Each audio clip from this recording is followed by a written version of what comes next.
Good evening, Dylan with Huntsville Guns. I want to do a little bit different video than we've done before.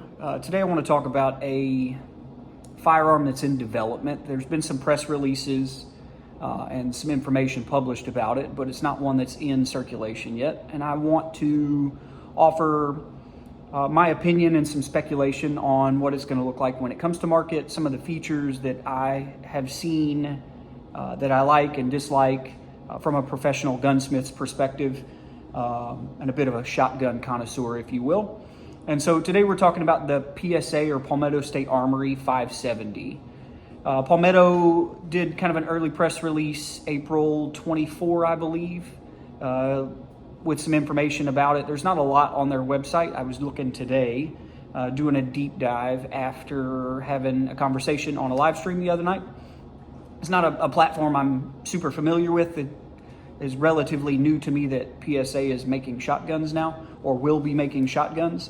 And so some of the basics, it's a pump action 12 gauge. It appears to have Magpul furniture, and it is offered as a somewhat modular platform.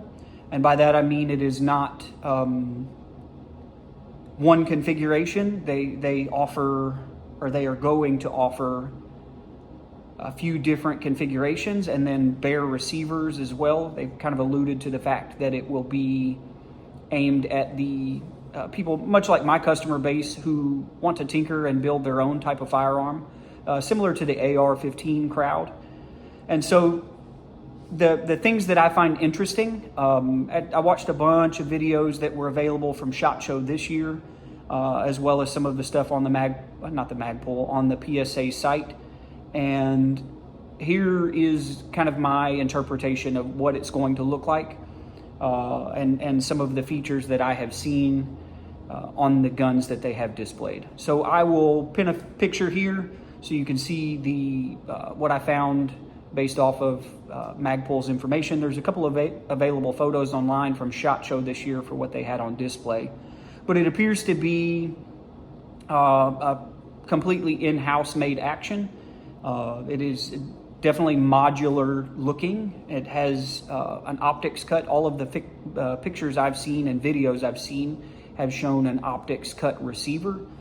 So rather than having to use a plate to mount whatever your optic you want, it will have an optic cut for something like an RMR or a red dot. It definitely has Magpul furniture. All of the offerings that I have seen come with Magpul furniture.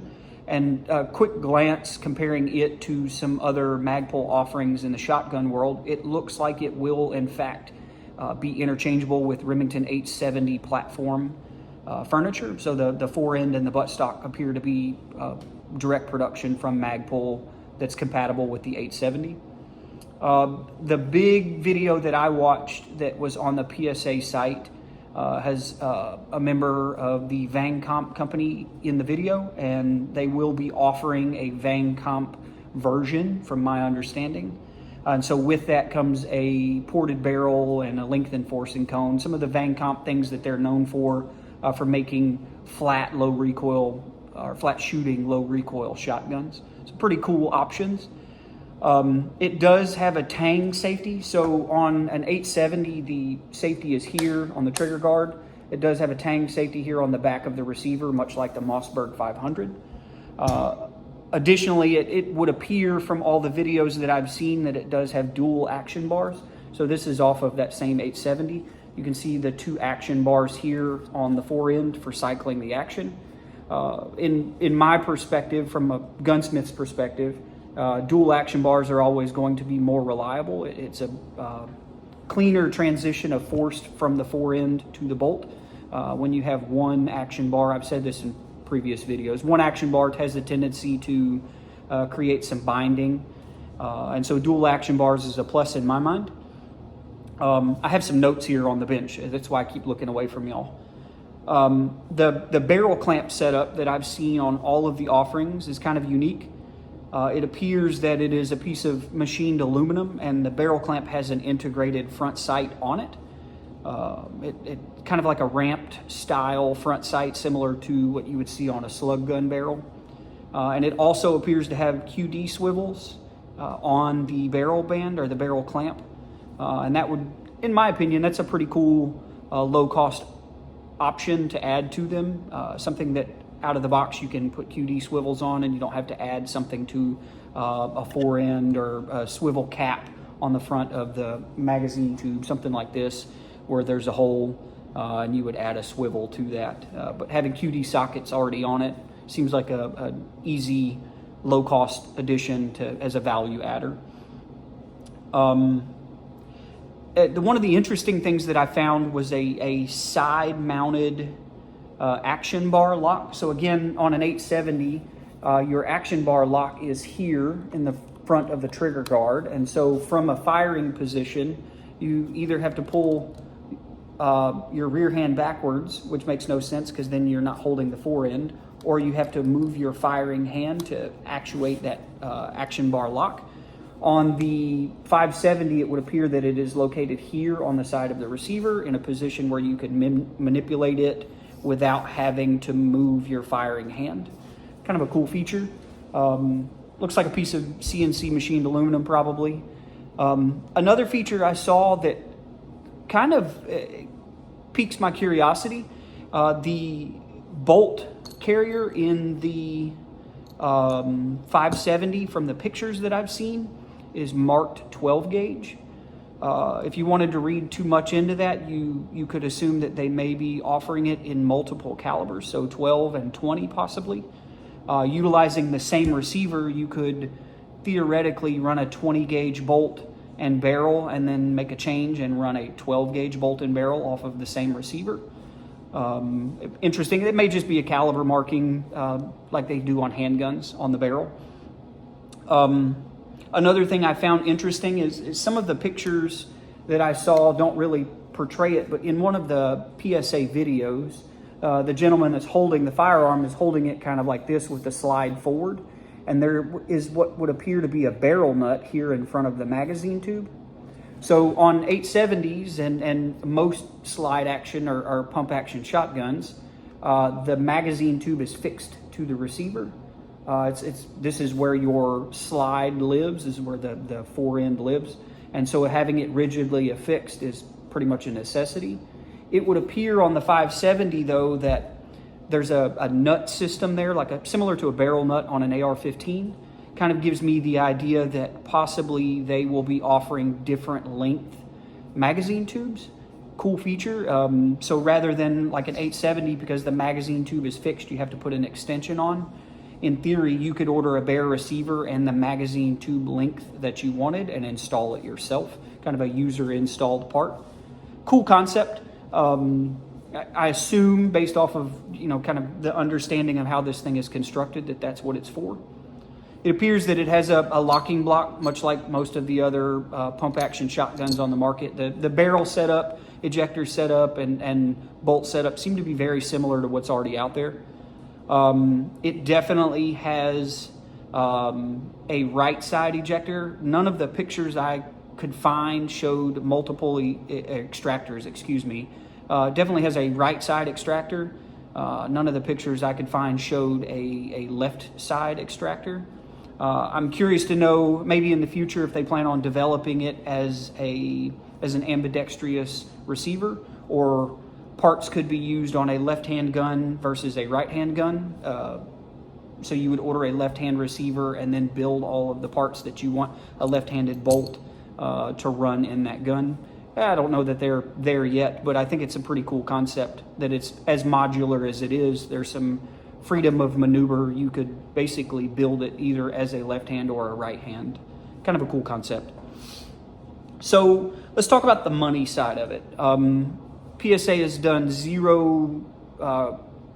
has released zero information about pricing. What we're going to talk about is basically my assumption based off of how they have released products in the past. PSA is known for releasing some cool products at an affordable price point. I love the fact that they bought H&R and are now producing original-like products. They're playing into the retro market really well. I love that they went with the Dagger series and made a more affordable everyman's Glock, if you will. And so I've kind of extrapolated some of that pricing based off of what they've done in the past. So if you take a Glock 19 on their website, I'll pin it here, a picture I looked at today. Glock 19 Gen 3, $489 off of PSA's website. Also on the website on today, one of their daily deals is a PSA Dagger Compact, kind of the equivalent to that Glock 19, for $259.99. And so that $259.99 is 60-ish% of the $489 Glock. And a lot of their products seem to fall into this category. They produce this stuff in-house, so they don't use a distributor network, and so they're able to keep their costs lower. So I would assume that if you were going to introduce a new shotgun to be competitive in the shotgun market, so let's look at the Vang Comp side of the house first. I think that may be an easier way to approach it. So a Vang Comp 870 on Vang Comp's website is $1,275 today. That's an 870 with all of the Vang Comp modifications, Magpul furniture, turnkey, $1,275. So if we use that same 60% figure that they're doing, or that they're utilizing for the Dagger versus Glock, a PSA 570, similarly equipped as the Vang Comp 870, 60% of that 1275 would be 765. Like I said, ballpark, kind of a back of the napkin round numbers, if you will. So I think it's reasonable to expect that a Vang Comp equipped 570 should hit the market somewhere around that $800 price point. $800 to $900 I think is reasonable MSRP. I also think that if they're going to offer a modular version, so you could order a bare receiver and then build it out as you see fit, that they would want to definitely be competitive in the pump action 12 gauge market, which is huge. Look at PSA's website. They've got Tokarev TX3s for $99 most of the time. I would assume that a bare receiver would probably come in that $150, $200 price range. A plain basic firearm without the Magpul, without the Vang Comp, would probably check the bill at $350, $400, competitive with the Mossberg 500, 870. And then the more equipped and the more decked out you order it, kind of go up from there. Like I said, different video than we normally do. Just kind of my opinion on something that I was talking about on a live stream the other night. And I wanted to do a little more research, and that kind of led to some interesting features. We said, I'm excited to see where PSA goes with the 570. I'd love to have the opportunity to take a look at one firsthand and kind of see the construction. PSA's got a pretty good track record for production of quality stuff. Personally, from a gunsmith perspective, I've never had to work on a Dagger other than doing modifications. I've never had to repair one. And the same goes for their Saber line and their AK series. I've never had to repair one of them. So I assume that the quality control is good and that the 570 will carry that same thing.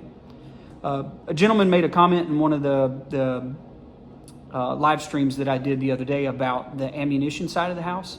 I think it would be reasonable to assume that if PSA, who owns an ammunition company, is going to be producing shotguns, that they also would kind of dip their toe in the shot shell market. I think that's a cool opportunity as well, to see a 570 capable of running mini shot shells, 2 3/4, 3 inch, and then kind of a turkey or duck hunter version that offered a 3.5 inch capability. Super cool to think about. And any type of competition in the market will be well received, I think. From a user perspective or a buyer perspective, the more options there are, usually that means a more affordable price point. I'd love to hear your opinion on the subject. Like I said, it's kind of odd to talk about a concept, something that you can't put your hands on. But based off of what I've seen, this is kind of where I've arrived at what we're talking about here. The pricing, it may be way off the wall. Who knows? I could be completely wrong, but I'd love to hear your opinions on it. With that being said, I have added a forum section to the website. I'm working with my site developer to add a place where we can have conversations like this without doing it in the comment section on YouTube. I'd love to see your participation there. You guys are awesome, and kind of never cease to amaze me with your interest in the things that I do on a day-to-day basis, and the product reviews and the projects that I'm working on. I've had tons and tons of you reach out with positive comments and feedback, but also projects that you'd like to have done that you're interested in involving me in. And again, I'm truly humbled. I appreciate you guys, if I haven't said it enough. With that being said, thanks for hanging out this evening. I hope you found this video entertaining, if nothing else. Have a good one.